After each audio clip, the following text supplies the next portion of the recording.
This story will resonate with a select few, and they will succeed regardless of the circumstances.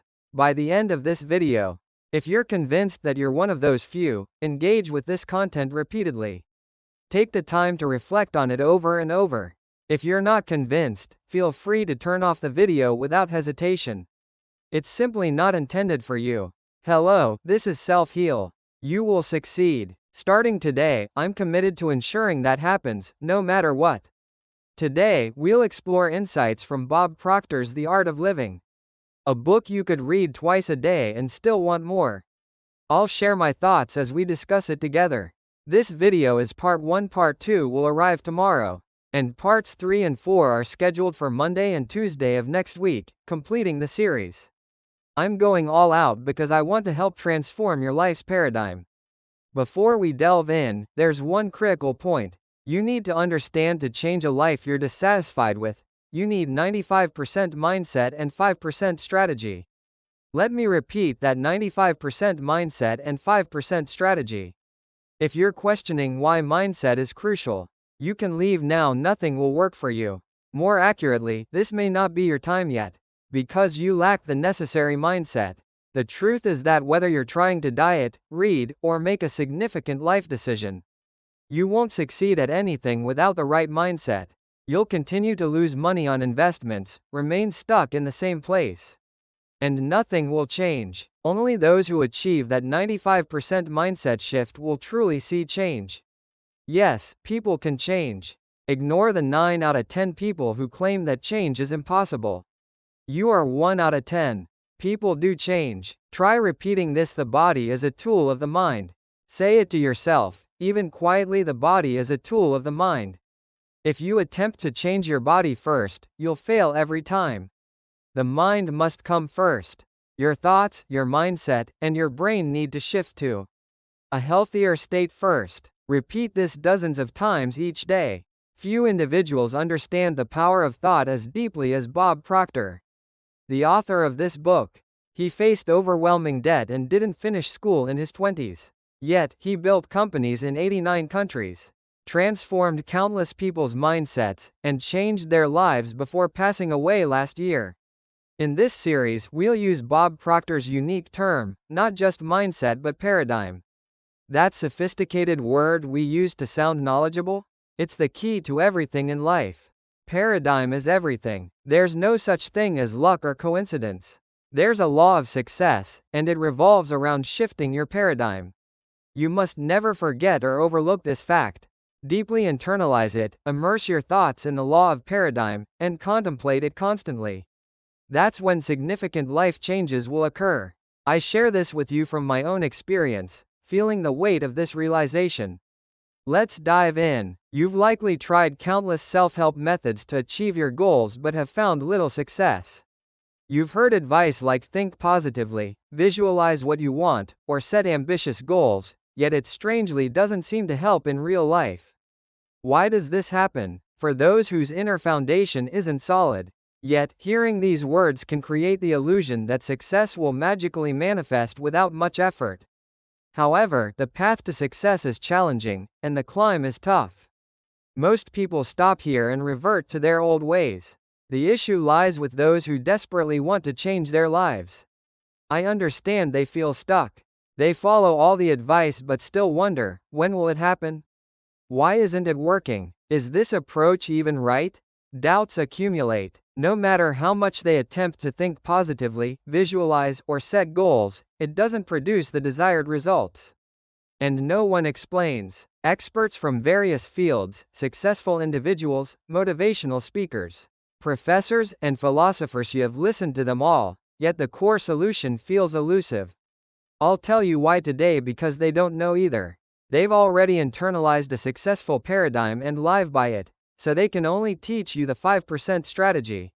Only someone who has genuinely transformed their paradigm, someone who has felt with every fiber of their being that there is a fundamental principle behind changing how you think, can give you the honest answer.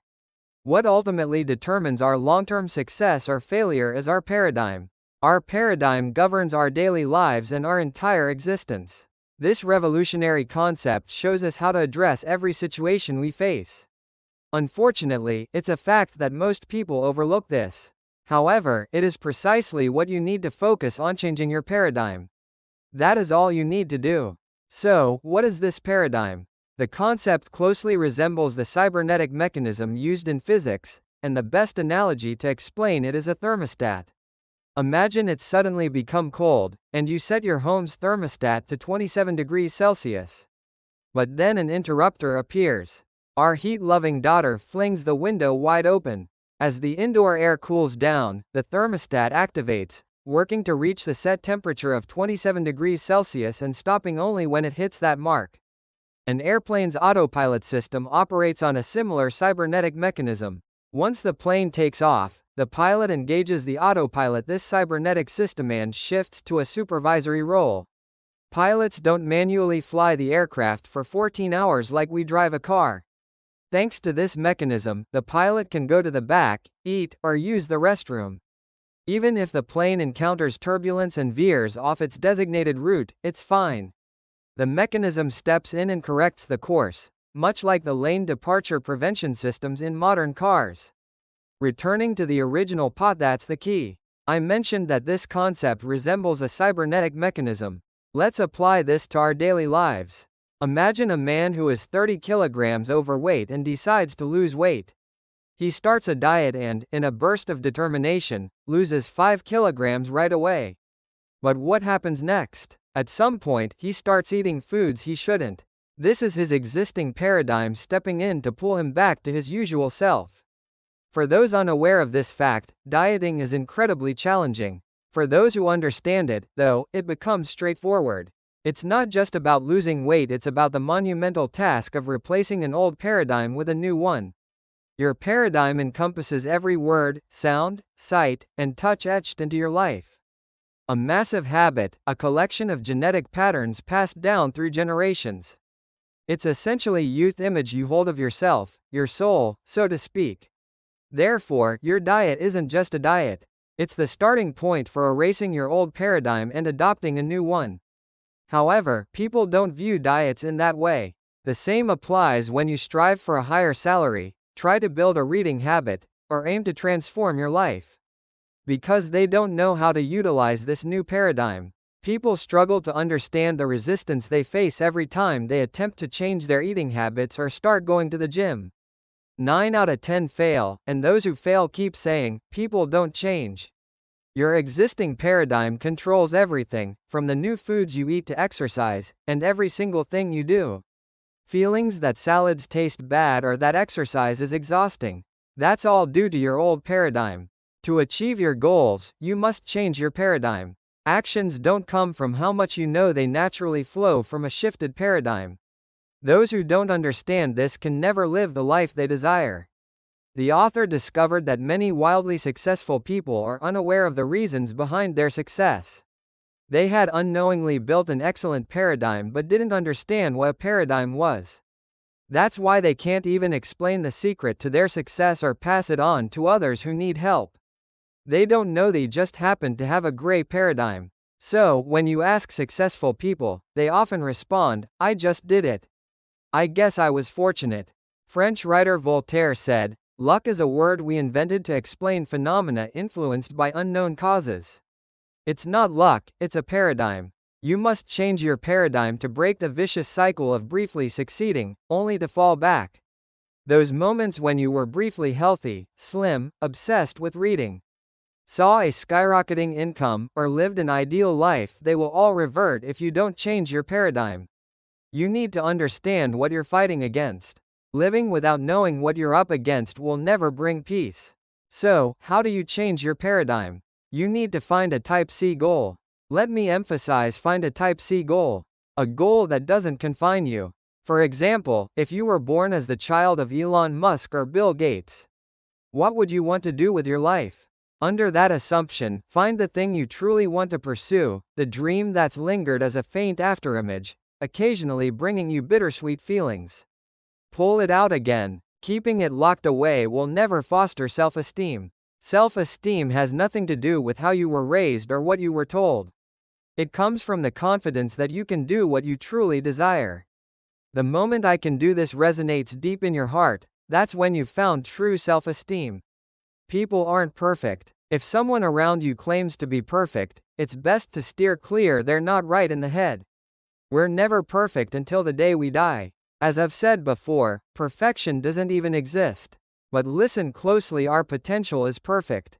Let me repeat, while perfection does not exist, we as humans aren't perfect either. Yet, our potential is perfect. You need to grasp this to truly find self-esteem. The author discusses Type A, Type B, and Type C goals. I've explained that we need to find a Type C goal. A Type A goal, for example, is like someone who has driven a K5 for 4 years and decides to upgrade to a Grandeur. It's a goal you already know how to achieve, meaningless, with no room for growth. A Type B goal is one you. This is not a lighthearted matter, similar to a teenager jokingly saying, "Sure, I'll be a billionaire," or, "I'll build a rocket." Please sincerely contemplate the house you want, the job you want, or the business or purpose you wish to pursue. Think about those fleeting images that crossed your mind, but were dismissed with a bitter sigh, thinking, "How could I ever do that?" That's precisely what I'm referring to. Don't take this lightly. Right now, you might not know how to achieve your goals, and you may lack money, time, or practical means, but it's what you truly desire. That desire is the only prerequisite for achieving your goals. While we all have imperfections, our potential is perfect. The deeper your desire, the more motivated you will be to act.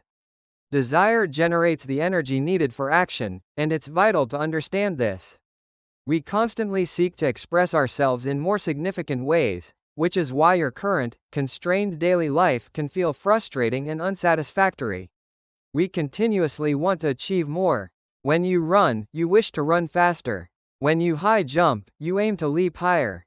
Our desires crave bold expression, and when we suppress them, it leads to unhappiness. The author, during a period of complete financial destitution, not just lacking money, but also having no one to turn to for help, used to tell himself, "I'll build a company that operates worldwide." He meant it sincerely. He had no idea how to make it a reality, but he was completely genuine. The outcome? It's almost too obvious to mention, but he went on to run companies in 89 countries, establish a TV network, and create a powerhouse enterprise that broadcast seminars live to 119 countries simultaneously. Though he passed away last year, Bob Proctor's teachings continue to resonate. Andrew Carnegie once said, "Whatever the mind holds, whether it's something you fear or revere, it immediately begins to take on the most convenient and appropriate form." If you fear something, you will attract that fear. Some of you may hear this message for the first time and worry that it is too extreme. I understand most people, regardless of nationality, feel this way. They tend to say things like, "Goals need to be grounded in reality," or, "You can't aim beyond what is realistic." But that mentality represents the majority's paradigm. Constantly referencing reality is meaningless because reality is just a paradigm. If you set a Type C goal and eventually reach it, that becomes your reality. The term reality is almost laughable in this context. To effectively set a Type C goal, you need to engage your right brain. Confirm your goal with vivid emotion, imprint that emotion in your heart, and creatively visualize the outcome. People who work in logical, left brain fields, such as law, engineering, accounting, or those focused on numbers, often struggle to implement this concept. Even accepting and acknowledging it can be a challenging task. However, the interesting thing is that when these individuals finally grasp ITWHEN, they earnestly and thoroughly apply it, they achieve remarkable results. This is why many individuals who accumulate significant wealth often come from such logical backgrounds. They are decisive, and once convinced, they follow through with precision. Right-brain thinkers are generally more fluid. Their strength lies in tapping into imagination and emotion, so they need to harness that ability effectively. Unrecognized logic is the most significant obstacle to transforming your paradigm. Think of all the noise in your head as unrecognized logic. Sir Edmund Hillary's incredible feat of becoming the first, along with Tenzing Norgay, to conquer Everest cannot be explained by logic. No one had done it before. For logical thinkers, it seemed utterly irrational. He figured out how to climb Everest only after reaching the summit. When we decide to run a marathon, we don't know how long it will take to prepare our bodies for the event. We don't know how long or how much energy it will take to earn 10 billion won. All we need to know is that we will get there. It's a guess for now, and the time it takes varies from person to person. But if you truly change your paradigm, everything will unfold according to that law. If things don't go as planned, it's not the paradigm's failure, it's that you haven't fully embraced it. The Wright brothers faced intense criticism from their father, who sternly warned, "If you talk about making heavy objects fly one more time, you'll go to hell." Yet, they were sure they would succeed. Every significant advancement in your life begins by defying logic. That persistent thought in your mind, the one you can't shake, that makes you feel inferior or strangely envious. When you see someone else achieve it, that's the goal you need to rediscover. Why rediscover this goal? Because the thought, "that was my dream, but I can't do it," must vanish for your self-esteem to flourish. When you recognize the greatness of your potential, self-esteem begins to blossom. You may not yet know how to achieve your goals, but adopting a mindset of, "I'm going to do this, and I'm capable," is crucial for building self-esteem. With self-esteem comes a desire for healthy food that truly tastes good, motivation to exercise, and an urge to maintain both mental and gut health. You start to gravitate towards books, feel inspired to study, and your demeanor becomes more vibrant as you begin to nurture yourself. This is how your life can change. External circumstances or a challenging past no longer hold sway over you. Even if you've faced homelessness or accumulated significant debt, it's all right. All it takes is recognizing your potential. From there, you will naturally learn to value yourself deeply, and that is the starting point. Growing up, many of us heard our parents say, "Be content with what you have," a sentiment echoed by our grandparents. While I don't want to say that they are wrong, how could I possibly disagree with my grandmother? I believe they are mistaken in this instance. Living a truly fulfilled life isn't about settling for the status quo, it's about pursuing what the majority might consider illogical, what you genuinely desire. When I was younger, expressing my ambition to build companies around the world seemed utterly absurd. I'll put it this way: desire something that feels utterly illogical in your current state. Back then, my aspirations sounded ridiculous. But let's repeat it: extraordinary success is often completely illogical. You need to set a Type C goal, a goal that scares you if you want to reach new heights. Begin by envisioning that goal. Everything you require will come to you at the right moment. Align yourself with the appropriate frequency. I'll explain this further in part 2. This conversation isn't solely about financial success. There are two kinds of growth: material and spiritual. While it's essential to achieve a certain level of economic freedom to pursue your dreams, it isn't strictly about money. Unless you're facing significant mental health challenges or are entirely disconnected from reality, you wouldn't set aspirations that seem entirely out of reach in this lifetime. That's why it's possible. Revisit that fleeting thought that makes you feel a tinge of bitterness because you believe it's unattainable. That's your dream. Please bring it back into focus. When you concentrate on how you perceive yourself, that vision can become a reality. So, decide to change yourself. Understand the paradigm you're operating within and commit to shifting it. Only then will you see a transformation. People resist change not because they oppose transformation itself, but because they resist being changed by others. Many of my viewers tell me that my videos have genuinely changed their lives, for which I am grateful. However, it's essential to understand that it's not my videos that changed you. You decided to change, which made my words resonate with you. If you choose to change, you will. Conversely, if someone tries to enforce change upon you, you will likely resist it instinctively. For those who run a business or are self-employed, you may wish for your employees to perform better, grow, and be more productive. To foster such growth, you need to understand what motivates them. Simply instructing them to improve may result in a temporary change. However, they will quickly revert to their old habits if they do not understand the underlying paradigm. When people genuinely want something and recognize their potential to attain it, they naturally strive to improve, and it happens effortlessly. The paradigm functions like a thermostat. If you want to replace it, you must first understand how it operates. Realize the reasons behind your actions. Everyone starts from a position of disadvantage. Even if you were born into wealth, a sudden illness, a significant genetic disease, or a major downfall can challenge your circumstances. However, a strong paradigm enables you to transform your situation completely, regardless of environmental changes. The essential ingredients are repetition and internalization. Transformation isn't about a single thought or moment of inspiration. Thoughts can be fleeting. That's why thorough internalization is essential. Please write it down, read it, and embed it into your mindset. When the author was reading a life-changing book for the third time, an acquaintance and older sister figure came by and asked, "Why are you rereading the same book? If you've read it once, move on to the next one to gain more knowledge." Reflecting on this later, Bob Proctor noted that while she was highly educated, she knew very little about herself. It's essential to know ourselves. If you don't have anything to study right now, focus on exploring yourself. The more we look inward, the deeper our understanding becomes. This shift allows you to stop being carried along by life and start leading it. Without this self-awareness, you risk living a mediocre life, much like that woman who couldn't grasp why someone would reread a book.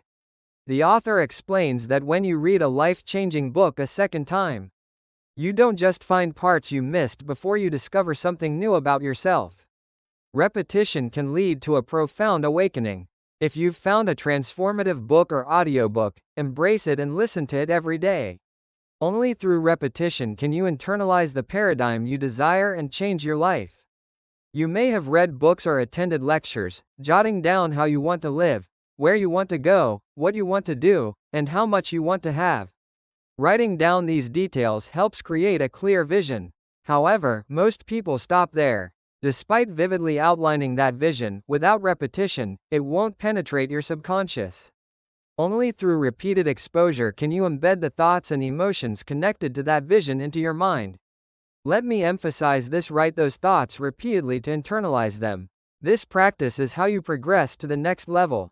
Stop living according to someone else's paradigm. Success is made up of 5% strategy and 95% mindset. We must aim for more than our current circumstances. It's time to acknowledge your desire for more experiences and growth. Instead of merely striving toward a goal, act as if you've already achieved it. The moment you emotionally connect with your desires, it's only a matter of time before they manifest in your life. If others think you're crazy for this mindset, that's a positive sign. They don't understand, and they don't realize they don't understand. But this is what it means to live a fulfilling life. It's how you can truly love yourself. Only a tiny fraction of people adopt this mindset, which is why just 5% succeed. Through this process, many individuals have transformed their lives. For example, someone who was once drowning in debt and tears started a thriving business and realized their ambitions. Another person, on the brink of death, approached this method with desperate sincerity and, within 6 months, achieved a multi-million-dollar income, drove a Mercedes, and connected with their mentor. The tears of gratitude they shed? That's not a miracle, it's the result of the daily practice of a positive mindset. Some people may express their thanks to me, but there's genuinely nothing to thank me for. I have immense respect for your resolve, your choices, and your courage, because this journey isn't easy.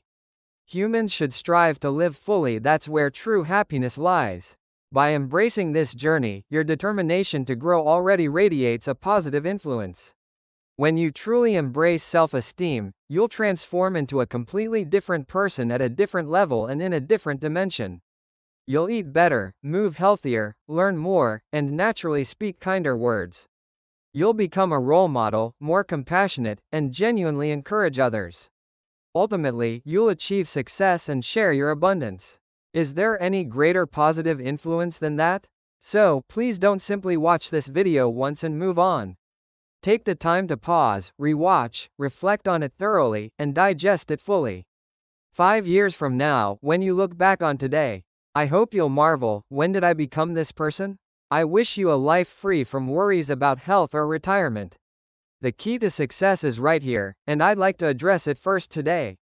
When you ask successful people in any field how they achieved their success, many will say, "I got lucky."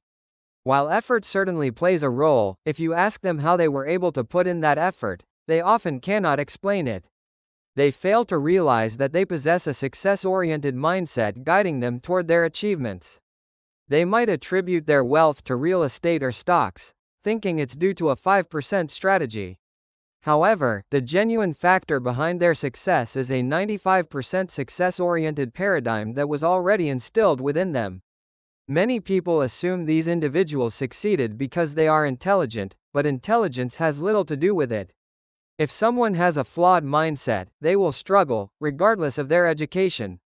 Some successful people even claim, "I didn't expect to succeed this much." This is often because their conscious mind was unaware of their potential for success, while their subconscious already understood they would reach that level. For the rest of us, we often need self-help books and life-changing lectures to shift our mindset. I, too, have read thousands of books and listened to hundreds of audiobooks, playing them instead of music while walking, before bed, or during commutes, and it completely transformed my perspective. When you change your paradigm in this way, it can feel like the world is a simulation. This happens because the images you visualize begin to materialize in reality, one by one. Changing your mindset is crucial. At this point, you might think, if only I had been born with a success-oriented mindset, I wouldn't have to go through all this effort. My hand hurts from writing goals and visualizing. Can't I skip this? The answer is no. Understanding paradigms is essential. Succeeding without this knowledge can happen, but succeeding with it means that you won't give up when challenges arise. You can navigate life with fewer obstacles. Grasping the concept of paradigms allows you to see clearly why life unfolds as it does, and that understanding is a significant advantage. Bob Proctor is an example of someone who experienced this realization. Despite not finishing school and facing significant debt, he continued to launch successful ventures. He would travel to London, start a business, and make considerable profits. Even when he faced losses, he remained calm. He developed a strong belief, not just a thought, that he knew how to make money. Driven by curiosity, he asked himself why he succeeded so often while others struggled financially.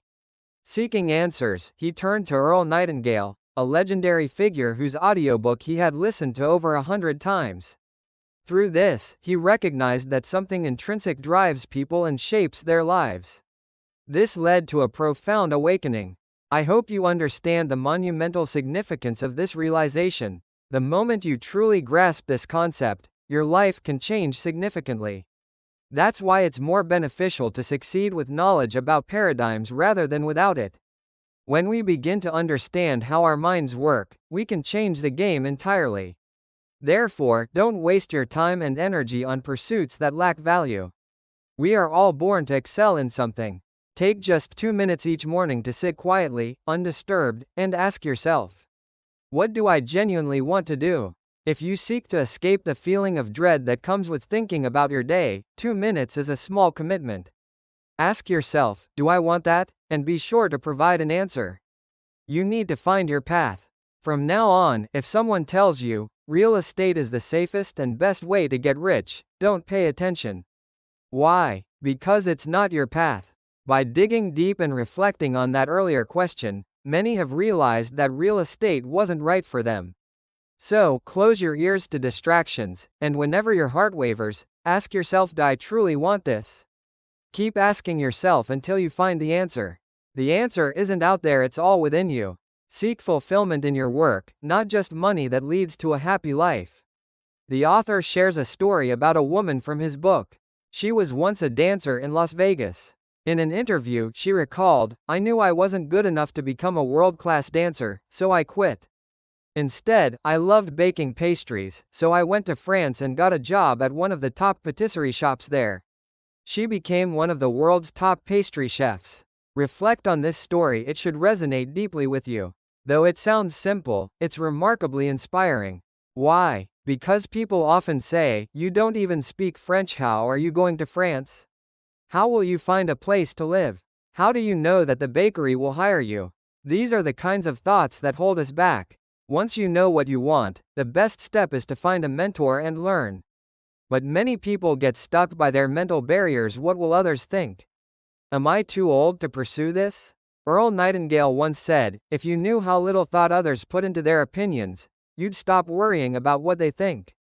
Educator Ken McFarland added, 2% of people think. 3% think they think. The remaining 95% don't think. How much do external opinions truly matter to you? As I keep saying, how you see yourself is overwhelmingly more important than what others think of you, by far. Let me emphasize this again: how I see myself matters. There was a time when others' opinions had an impact on us, when we were kids. We all went through that stage. I did, and I'm sure you did too. We grew up hearing, "People are watching when you do well," and that was necessary for developing basic social skills.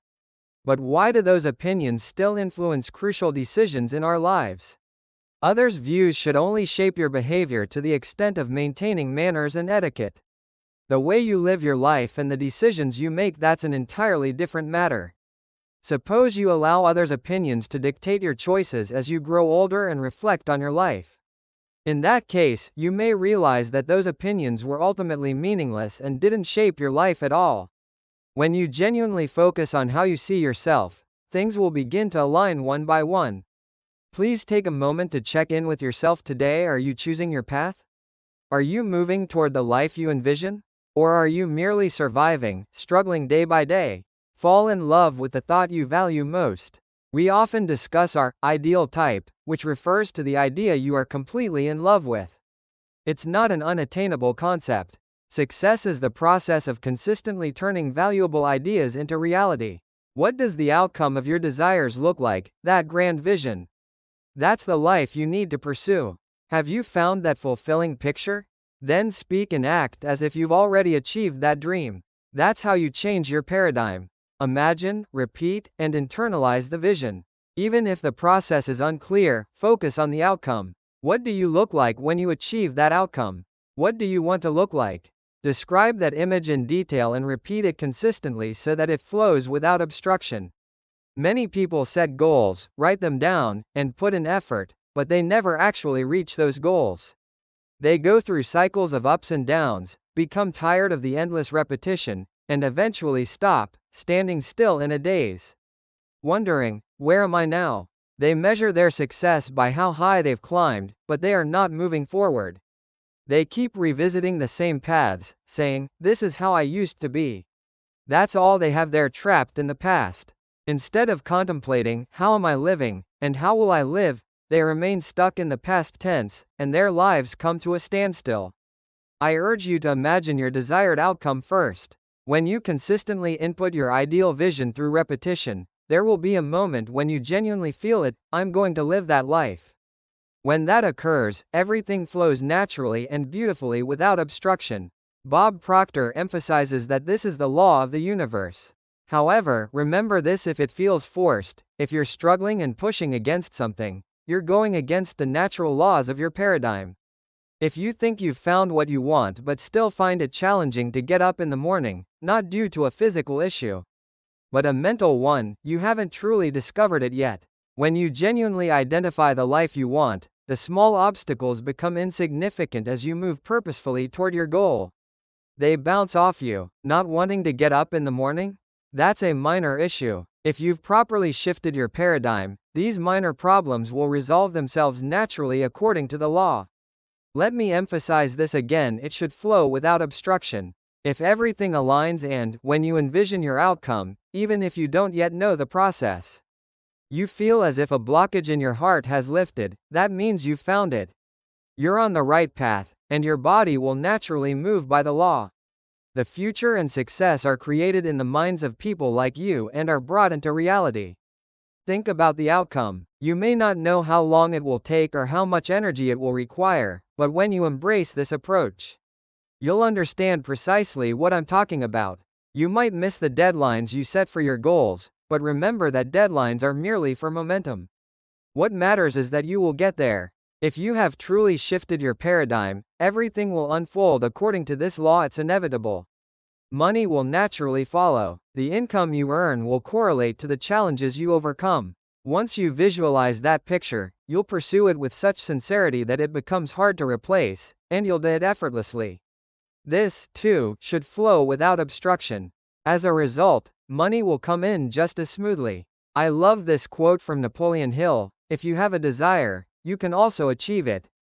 If you lack the desire, you lack the ability.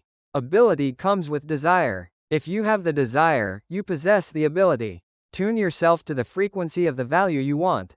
If you set your radio to AM and attempt to play FM music, it obviously won't work." The key takeaway here is the law of vibration. Everything vibrates. What seems like a solid wood table to me is vibrating. The same is true for the wall over there. The frequency and nature of these vibrations differ, but similar vibrations attract each other. If this concept feels challenging to comprehend, I recommend watching the video linked in the pinned comment below, which will clarify things instantly. Ultimately, we can never attract something that doesn't harmonize with our frequency. Suppose someone desires to be wealthy but is currently without money and has never built wealth before. In that case, they will remain in a state of poverty. They are vibrating at the frequency of poverty. It's essential to understand this and adjust your frequency to experience a different reality. The only thing we can truly change in this world is ourselves, nothing else. Only those experiences that match our frequency come to us. Even if two people, A and B, face the same situation, they will interpret it differently based on whether it resonates with their frequency. This realization highlights that we are far greater than our external environment. The outside world is always ready to dominate us, given the chance. But when you know yourself, you take control of the situation. To be more precise, you gain control over yourself. No matter what happens externally, even during the Great Depression, you must not let it dominate you. Gym owners understand that when people buy annual memberships, they often show up for just 2 or 3 weeks before stopping altogether. Why? Because people usually don't consider changing their mindset. They want to transform their bodies, but they don't want to change the mindset that governs their actions. James Allen, in As a Man Thinketh, states, "The body is a tool. When a thought is strongly imprinted, the body responds immediately, for better or worse. Thoughts affect the body. By understanding what a paradigm is and how it influences our behavior, we can better maintain a balanced diet and eat in moderation." Recognizing that the body is a tool of the mind enables us to begin to take control. If you aspire to be wealthy or successful, it is essential to internalize the image of being rich. It's not enough to think about it occasionally, it must be deeply ingrained in your mind to the point that it feels natural. That's how you escape poverty.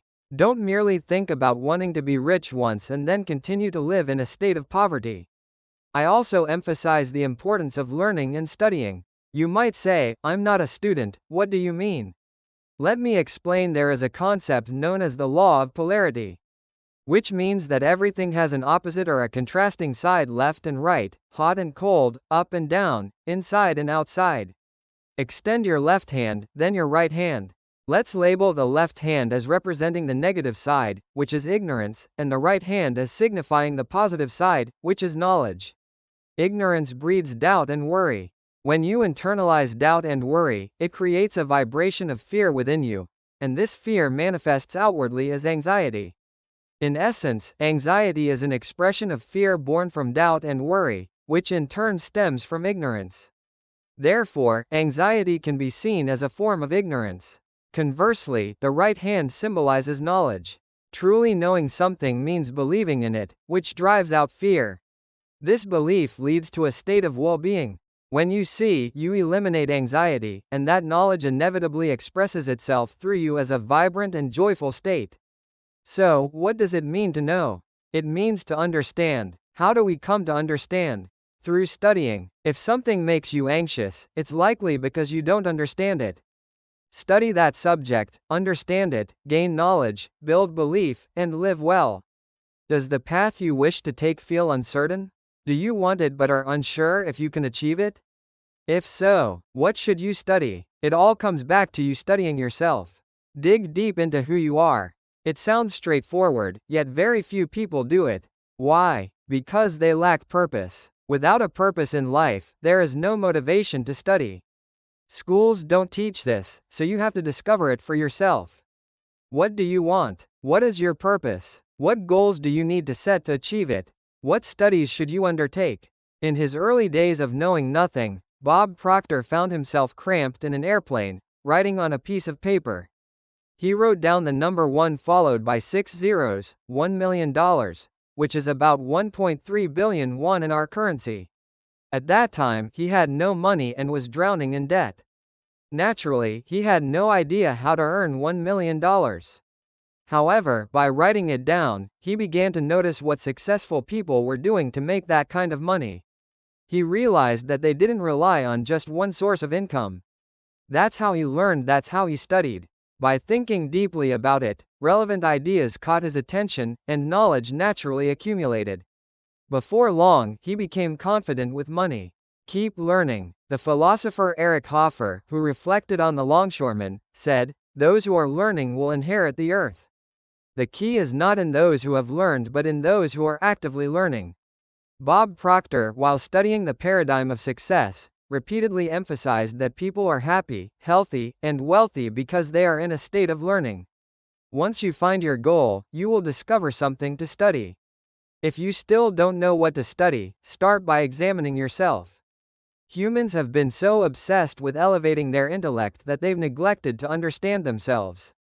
You become what you think about. Realization is the key. There's no such thing as having learned, you're either learning or you're not. As we near the end of this video, which has been quite lengthy, I would like to express my appreciation to those of you who are still watching. You're approaching this seriously, not with a mindset of I'll try it, and if it doesn't work, oh well. The reason I'm creating this series, as I always say, is that if I can help even one person, if only by 1%, to transform their life, I would gladly make videos that are 2 or 3 hours long. I want to pour my heart into this effort until my voice gives out. To those who have listened this far, I want to sincerely say that comfort is poison, and discomfort is medicine. When you pursue something new and think, this is going to be uncomfortable, that realization itself is a tremendous sign of progress. Recognizing that feeling is already a significant achievement. The terrifying thing is becoming consumed by comfort. That leads to stagnation, and without growth, you won't achieve a different level of income. The conclusion? Wealth and the version of yourself that you desperately want won't come. I lived like that for 10 years, simply going through the motions and thinking as I went about my life. I can assure you, it doesn't lead to happiness. We weren't born to live like that. We want more, we want to experience more, and to do that, we need more wealth. It's a fundamental instinct, not merely a capitalistic or materialistic notion. Yet many people find this idea tedious, unpleasant, strange, complicated, or incomprehensible. For countless reasons, they either don't understand or don't want to understand this principle, leading to a life of unhappiness and mere survival. If you truly grasp this concept, you'll start stepping into new territories and places you never imagined you could go. However, every time, you'll face uncomfortable situations. It's challenging, I've been there too. We're human, how could it not be tough? But it's not just aimless discomfort or an unbearable feeling. It's a constructive yet dissatisfying state. Embrace this constructive dissatisfaction with open arms and move forward. Recognize that comfort is a trap, and keep moving unhindered in the direction you want. Imagine the outcome. Before Sir Edmund Hillary became the first person to summit Everest, he had no idea how to surpass the point where others had perished in facing their limits. It's astounding, but he honestly didn't know. Yet, he relentlessly imagined himself standing on Everest's summit. Imagining the outcome is the starting point of all success. If you've tried countless times to change yourself because you weren't satisfied with who you were, now it's time to do it because your life is too precious, because you are too precious and you want to cherish it. That's what authentic living is all about, and it's your life. If you can stick with something for 90 days, you can sustain it for the rest of your life. To transform your life starting today, let's figure out exactly what you need to do over the next 90 days and commit fully. We'll explore 3 specific rules for creating a new paradigm. If you haven't watched parts 1 and 2 from last week, check the pinned comment after finishing this video to find the links. Today, we'll focus on concrete methods, so I strongly recommend setting aside time this evening to write a declaration statement as outlined in the video. Let's dive right in. The 3 rules for creating a new paradigm are: first, decision; second, understanding; visualization; and third, discipline. Through this process, you'll decide who you want to become, imagine it, and take action to be reborn as someone for whom your Type C goal feels completely natural. A Type C goal is something you deeply desire but don't yet know how to achieve. For the first step, you'll decide who you want to become. On the path to your Type C goal, you need to determine who you will be at each stage. Imagine you have a lined notebook. Draw a circle at the bottom left of the page and write, "Current me," there. That's your starting point. Then, go up exactly 7 lines and a bit to the right, drawing a star. Label that star, "Achieved Type C goal." We'll go through 7 stages to reach that goal. These 7 stages are arbitrary. You can decide how many stages feel right for you and mark stars accordingly. If you prefer 5 stages, mark a star on 5 lines to the right. Keep in mind that you will only get a sense of how many stages you need after trying this out. For now, I'll use 7 stages. Between your current position and the Type C goal, there are 7 lines. These represent the decisions you need to make. What does this mean? For each stage, write down who you will become. As you decide who you will be at each stage, you'll move up 1 line. Since we've chosen 7 stages, you will transform into a different version of yourself 7 times to reach your Type C goal. This is a process of progressive change. Why do this? As the German literary giant Goethe said, "Before you can do something, you must first become something." You are not writing down what you will do at each stage, you are writing who you will be. Remember, your only problem isn't a lack of talent, it's a lack of identity. How do you write these 7 stages of yourself? In sentences. For example, "I am now doing something and feel happy and grateful." Write this kind of sentence for each of the 7 stages. In other words, you're writing a present tense life scenario for each stage. To create these scenarios, imagine you're living at the moment each goal is achieved. This isn't easy, but you won't know until you try. You don't know if the outcome will be porridge or rice unless you cook it, right? It doesn't cost a single penny. Skip 10 minutes of Netflix today and do this. Please describe in detail what the goal-achieving version of you is thinking and how they're living, then write a life scenario for each stage. It's crucial here to write your version of yourself at every stage, not to imitate anyone else. Emerson noted in Self-Reliance, in the process of learning, there comes a moment for everyone when they realize that envy is ignorance and imitation is suicide. For better or worse, you must accept yourself as you are. Accepting yourself as you are and writing your life scenario isn't easy. Many subscribers say, "Everything's great, but finding what I truly want is so hard." If you've tried countless times to change yourself because you weren't satisfied with who you were, now is the time to do it because your life is too precious, because you are too precious and you want to cherish it. That's what authentic living is all about, and it's your life. If you can commit to something for 90 days, you can sustain it for the rest of your life. To transform your life starting today, let's figure out exactly what you need to do over the next 90 days and commit fully. We'll explore 3 specific rules for creating a new paradigm. If you haven't watched parts 1 and 2 from last week, check the pinned comment after finishing this video for the links. Today, we'll focus on concrete methods, so I recommend setting aside time this evening to write a declaration statement as outlined in the video. Let's dive right in. The 3 rules for creating a new paradigm are: first, decision; second, understanding; visualization; and third, discipline. Through this process, you'll decide who you want to become, imagine it, and take action to be reborn as someone for whom your Type C goal feels completely natural. A Type C goal is something you deeply desire but don't yet understand how to achieve. For the first step, you'll decide who you want to become. On the path to your Type C goal, you need to determine who you will be at each stage. Imagine you have a lined notebook. Draw a circle at the bottom left of the page and write, "Current me," there. That's your starting point. Then, go up exactly 7 lines and a bit to the right, drawing a star. Label that star, "Achieved Type C goal." We will go through 7 stages to reach that goal. These 7 stages are arbitrary, you can decide how many stages feel right for you and mark stars accordingly. If you prefer 5 stages, mark a star on 5 lines to the right. Keep in mind that you will get a clearer sense of how many stages you need after trying this out. For now, I'll use 7 stages. Between your current position and the Type C goal, there are 7 lines representing the decisions you need to make. What does this mean? For each stage, write down who you will become. As you decide who you will be at each stage, you'll move up 1 line. Since we've chosen 7 stages, you will transform into a different version of yourself 7 times to achieve your Type C goal. This is a process of progressive change. Why do this? As the German literary giant Goethe said, before you can do something, you must first become something.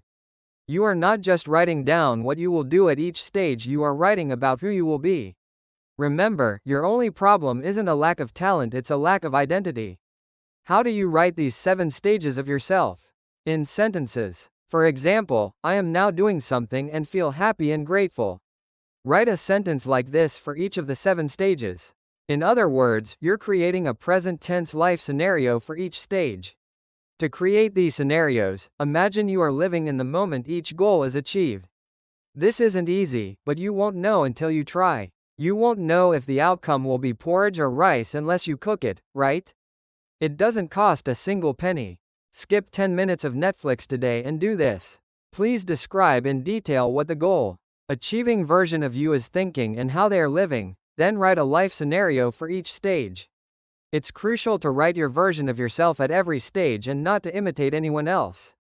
Emerson noted in Self-Reliance, in the process of learning, there comes a moment for everyone when they realize that envy is ignorance and imitation is suicide. For better or worse, you must accept yourself as you are. Accepting yourself as you are and writing your life scenario isn't easy. Many subscribers say, everything's great, but finding what I truly want is so hard. Instead, focus on improving your abilities even further. Leveraging the skills of others is essential. The human brain functions like a battery, and when combined, multiple brains produce much more energy than one. When several minds come together, you can think more expansively than when you're alone. Keep this in mind. Now, let's discuss the second rule: visualization.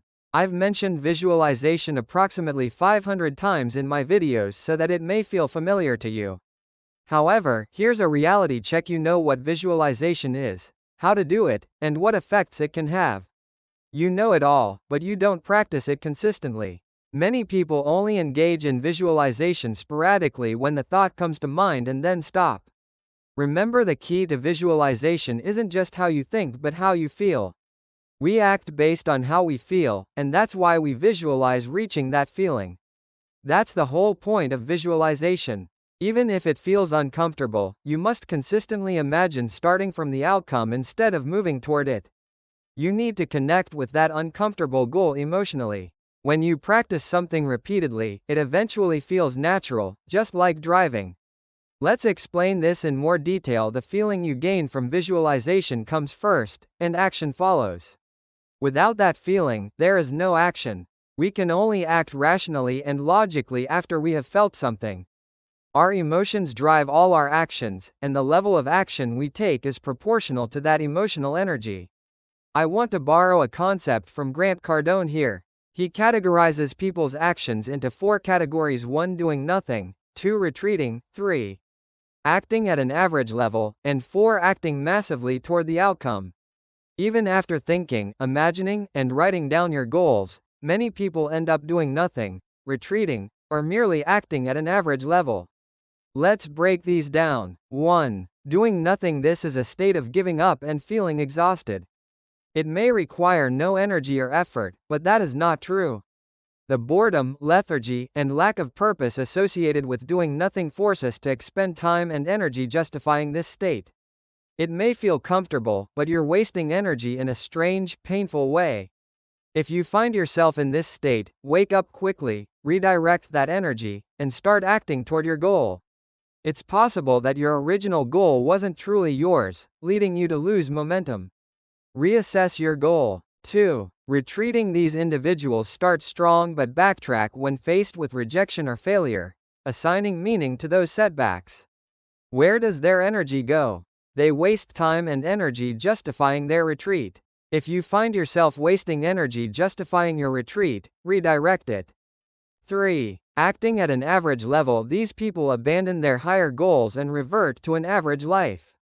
The most significant risk of living an average life is facing uncertainty. When economic indicators decline, such as during a recession, when real estate or stock prices fall, the comfortable status, marriage, or asset levels they've settled into can be severely impacted. They expend all their energy worrying about this uncertainty, failing to tap into their true potential. Grant Cardone argues that settling for average is, in fact, the most dangerous choice of all. 4. Acting massively toward the outcome. This is surprisingly the most natural state for all of us. These individuals focus solely on their goals, displaying little interest in anything else. Even when they take a moment to rest, they don't waste time on pointless worries because they are relentlessly pursuing their goals. Everything in the universe vibrates, nothing is truly still. Beneath the ocean and the Earth's surface, constant activity occurs. We are no different, we need to be vibrantly active too. Now that you understand that energy flows in different directions depending on these 4 states, you should have a clearer sense of which type to choose. You need to go all out until people ask, "Are you crazy?" That's the level you need to reach. When you're driven by emotion to take massive action, don't worry about how long it will taquito it. Once you start acting at this 4th level, your mindset shifts and your life transforms completely. Taking massive action allows you to seize opportunities earlier than when you were living an ordinary life. This enormous action isn't just about being highly motivated or making grand resolutions, it's about making it a habit. Doing it so naturally that it feels effortless. Now, you need to uphold your discipline. This is the 3rd rule for adopting a new paradigm: discipline. The word discipline might sound daunting, but think of it as a promise to yourself, a commitment to stick to something no matter what. The core of all success lies in developing self-discipline. Until now, most of us haven't lived with personal discipline, and many don't even have any. We often live haphazardly, not thinking as we go but simply following our thoughts. But now, it's time to become someone who upholds their discipline. You may not have considered living this way before, but things are different now. You need to command yourself to act by what you've declared. This discipline translates into habits, as we discussed earlier. We wrote down 7 stages of who we'll become to reach our Type C goal and find allies. Now, we need habits to match. For the next 90 days, we'll build these habits to become someone who acts massively after those 90 days. First, for each of the 7 stages, choose up to 3 non-negotiable tasks that you must do daily to become that person. Write them in the blank spaces of the declaration statements we created earlier. Then, change the wording, replace "I must do" with "I accomplish." This is very important. Start with tiny habits. You'll naturally scale up explosively later, but begin with something absurdly simple. For example, instead of saying, "I accomplish reading a book every night before bed," say, "I accomplish reading 1 page of a book every night before bed." Instead of, "I accomplish speaking fluent English," try, "I accomplish reading 2 pages of an English book aloud daily." Use the 2-minute rule. Starting a new habit with tasks that take 2 minutes or less is highly effective for building consistency. Even if it's just for 2 minutes, it plays a massive role in establishing a new identity and paradigm. Trust me and try it, even for just 1 day. Notice how it makes you feel and what kind of mood it puts you in. Don't worry about sculpting your body, focus on becoming someone who exercises consistently. Don't let the ultimate goal of these small habits overwhelm you. These habits serve as tools to shift your paradigm toward becoming who you want to be. If you put too much significance on them, you'll risk giving up. Let me emphasize: first, decide who you will become, then create the 7 stages of your transformed self. Use these habits deliberately as the building blocks to shape that self. Don't obsess over planting a single tree without seeing the whole forest. Focus on the big picture first, then place the trees. Repeat this process for just 90 days. Don't aim for 91 days, 90 days is sufficient. If you can commit to something for 90 days, you can maintain it for the rest of your life. This is how you create a life that perfectly aligns with your vision. You command, you respond, and you demonstrate it through action. Follow this process, and your life will change, your entire existence will transform. In many ways, a curious person who stumbles yet perseveres is better than a clever perfectionist. Curiosity and motivation matter more than mere intelligence. Why? Because curiosity drives action. Being smart alone doesn't yield results, desire does. The belief that you need to be smart, or that you can't succeed because you're not smart enough, or that only smart people can achieve certain things, that's a destructive stereotype. Let it go. As you engage in repeated actions and experiences, it's essential to let go of the emotion of hope. Think of hope as the fleeting excitement you feel before trying something new, like a magic weight loss program. A new plan that you haven't yet experienced generates hope. However, that's just an emotion felt before taking action. Once you act, hope diminishes and is replaced by acceptance. Instead of vague hope, your Type C goal should feel inevitable. If you're constantly excited about your goal, it may indicate that you're not taking the right actions. As you encounter uncomfortable situations on your journey toward your goal, hope fades, and reality sets in. You need to move through this process quickly. Eventually, those uncomfortable situations will stop feeling so daunting, and you will adopt the mindset of "this is just how it is." That's when you become someone who achieves their Type C goal. Your success is no longer a random occurrence but a clear and inevitable result of your responsibility and control. This is how you succeed, it's the straightforward outcome of your efforts. In the final part 4, we'll focus on the essential attitude and approach to living well. Don't allow flimsy habits or negative thoughts to ruin your mental landscape. Welcome to the grand finale of the Hawaii Mansion series, Part 4. In Parts 1 and 2, we uprooted old paradigms. In Part 3, we discussed specific methods for facilitating paradigm shifts. However, I believe the most important topic is what we'll cover today: your attitude toward life. This is the essence of living well, and it's something you can even share with your family. Let's explore this attitude, as outlined in Bob Proctor's The Art of Living and Napoleon Hill's Think and Grow Rich, emphasizing the 4 stages of achieving economic freedom and why you should desire it. First, you need to learn to respond rather than react. What does this mean? You can choose how to approach life by reacting or responding. Reacting is akin to living with a trigger button inside you. If someone says something that angers you and you lash out immediately, you've relinquished your choice to them. You've allowed their words to provoke you. Stop thinking, and let your subconscious take over. Responding, however, is different. If someone says something to encourage you, pause, observe, and think those words aren't valid. I don't need to acknowledge them. Instead, I'll remain curious about why they said that. To create space between stimulus and action, you first need to recognize whether you are a reactive or responsive person. Unfortunately, most people are reactive, responding too quickly to the slightest provocation. That's why I dislike the term trigger button. You need to learn to respond. To do that, you must insert thought into the space between stimulus and action. When you respond, don't worry about what others think or feel. Reacting to everything won't lead to victory. We start with thought and then move into the physical realm. Don't let your body act first. It's about transforming how you perceive things in the world around you. The second step is to decide precisely how much you want to earn.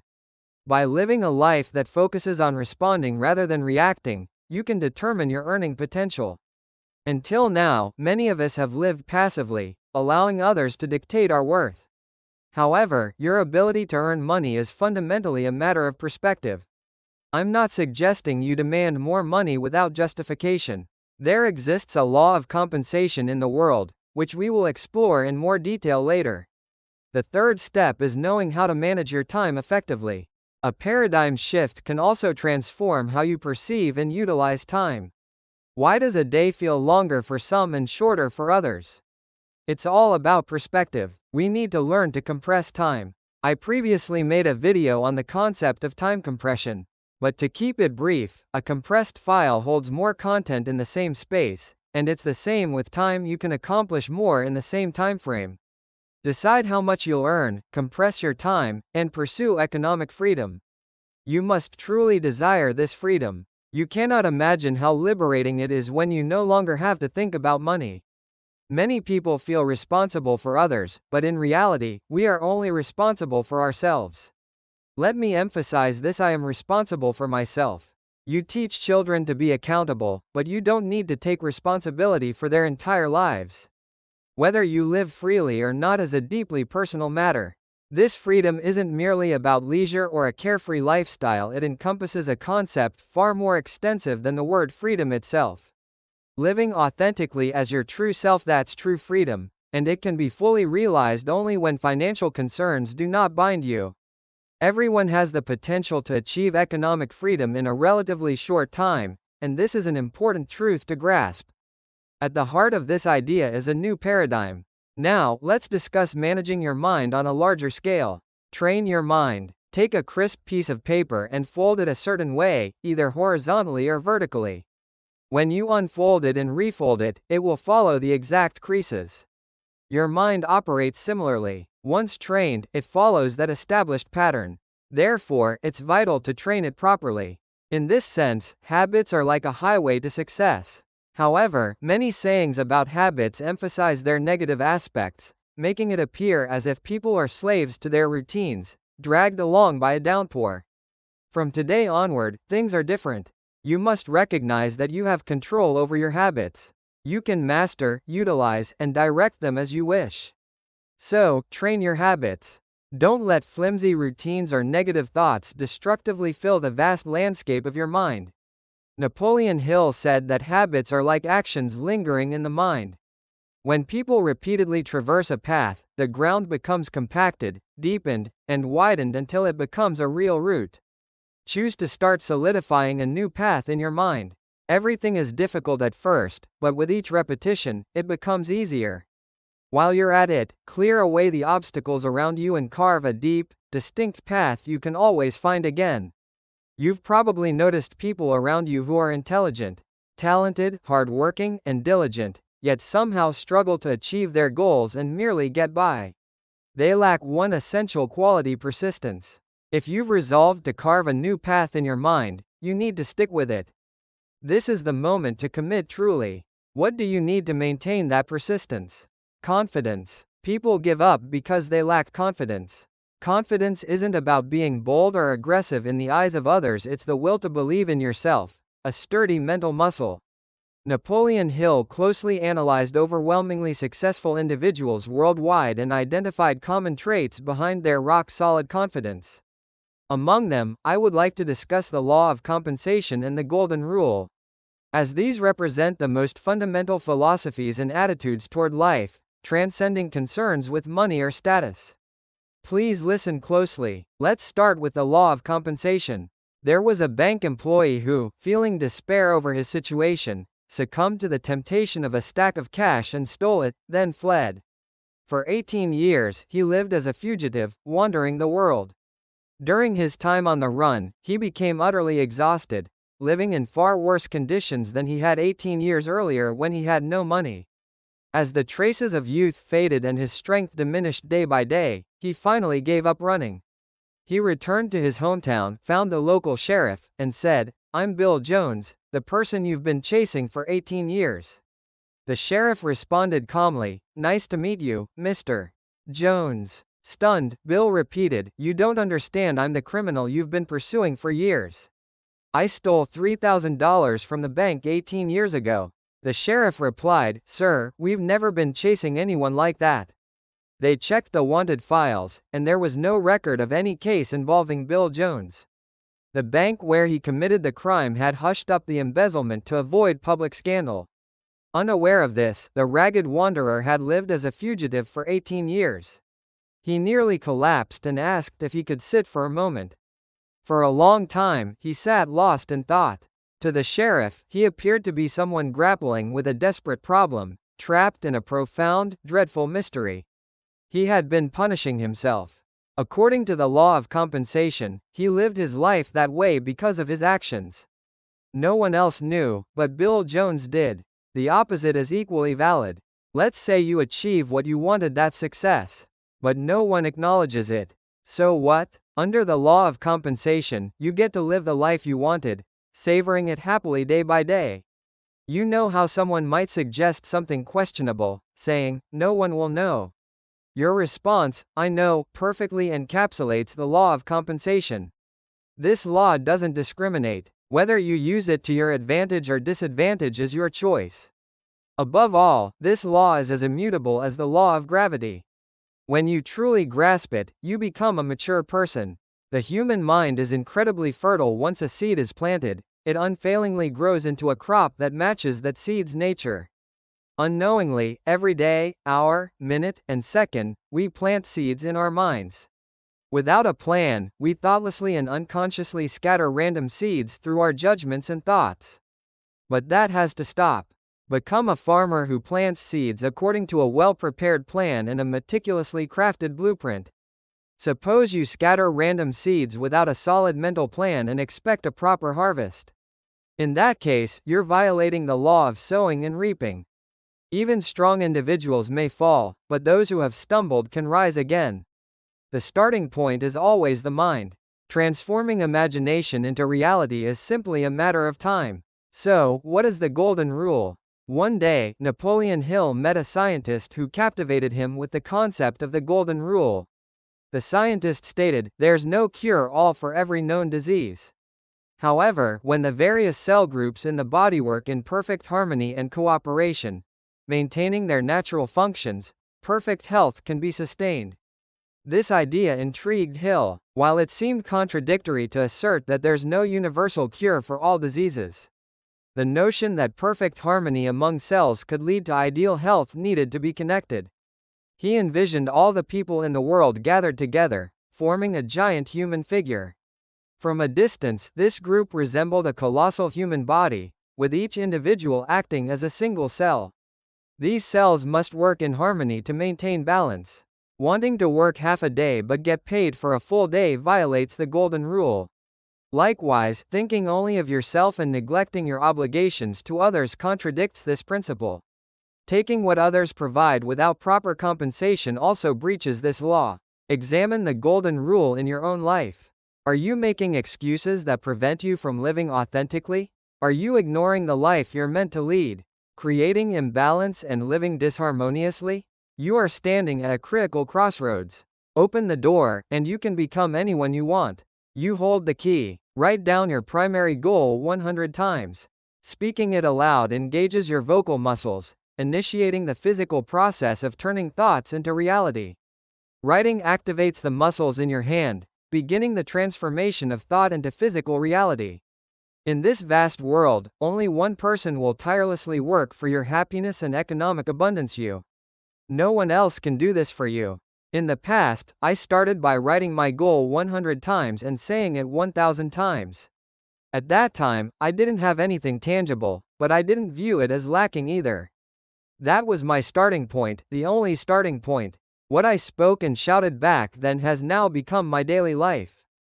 Suppose even one person's life can change. In that case, if I can help even 1% or 0.1% toward living the life you desire, I'll continue creating and sharing content like this series, even if my voice gives out. I truly will. I sincerely hope you don't suffer because of money. When your days become joyful, and you feel the freedom to shape your life, who you are, what you want, where you go, when to act, why you act, and how you achieve your goals, then it might be time to step away from this channel. Instead, invest your energy in more meaningful ways. Please share your insights and strength with those you care about, those who are struggling, the younger generation, and those seeking transformation to help them find their strength. I hope you'll look back on these intense moments with me and smile. Live your life fully, claiming what you were always meant to enjoy. That's the dream mansion in Hawaii. I wish for your success.